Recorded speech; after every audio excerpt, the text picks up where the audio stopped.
Three. Hello, I am a Dr. G. Sukumaran, advocate, Bangalore. How to protect yourself against the Section 498A of the IPC? Somewhere down the line, no one can deny that the woman are the more often a victim when compared to a man. But when it comes to a false allegation, accusation, it's more of against a man than the 498A IPC is being misused. The 498 IPC is a beloved provisions enacted by the legislature, by the government, in order to protect a innocent woman from the harassment of a man and their family and their relatives. But what we see often now, that provision is being misused for achieving their goal. All the complaints which have been given, the most of them, if not all, it's with ulterior motive and malafide intention in order to extract, that has become a blackmailing. Now, the often men flocks asking when they come to us, here what to do when the 498 cases have been lodged, have filed against us, how to protect us, how to save us, how to come out of this, how to disprove. All this they come. Definitely, if even though they come and confess that they have not caused any harassment, mental, torture, demand of dowry, or physically, mentally, but women for their own nefarious activities, and they lodge a complaint against the man.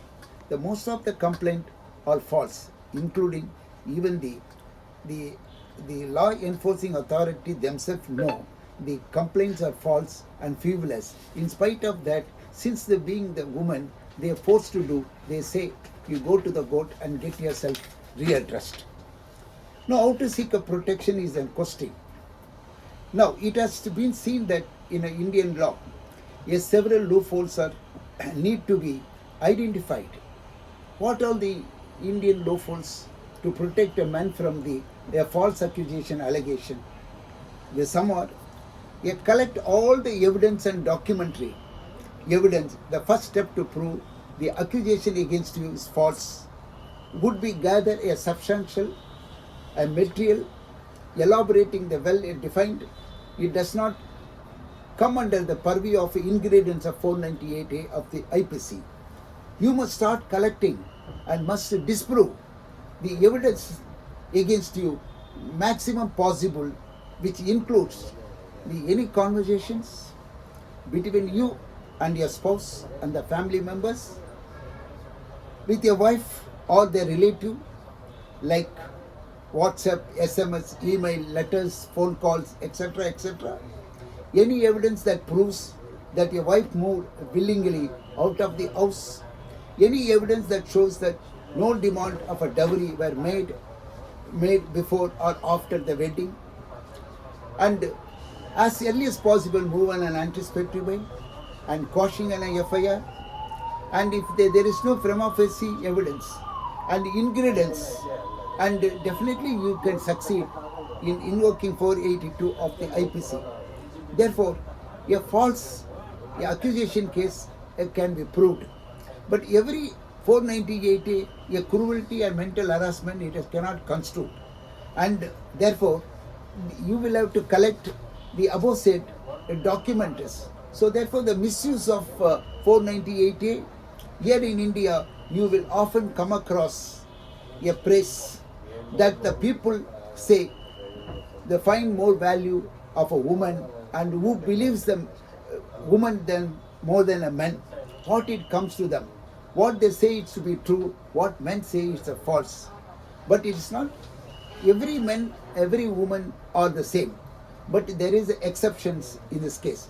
While we have heard of people saying a man deserves a treatment, especially after all things that they have do to the society, means to say they should be wrongly prosecuted, or all the women who's been falsely accusing a man. There are cases the men are suffering in the hands of women for their nefarious activities. So in such case, it is a right to protect, as I said, They should collect all the evidence and protect themselves and in the extra cautious and to prove themselves they are innocent. The entire the 498A cases more about in good in a you they have a misused than the good used.